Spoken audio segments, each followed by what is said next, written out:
সামনে মাথা নিচু হতে দেব না। আমি হাসি মুখে যুদ্ধক্ষেত্রে ঝাঁপিয়ে পড়বো। যুদ্ধক্ষেত্রে আমার উপস্থিতি হবে আক্রমণাত্মক এবং হিংস্র।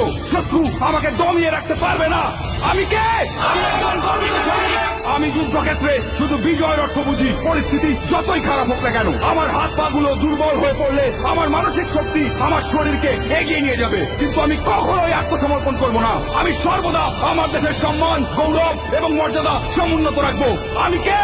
আমি বাংলা মায়ের একজন গর্বিত সৈনিক। দেশ আমাকে স্মরণ করবে, ইতিহাস আমাকে স্মরণ করবে। আমি কে? আমি একজন গর্বিত সৈনিক। আমি কে? আমি একজন গর্বিত সৈনিক। আমি কে?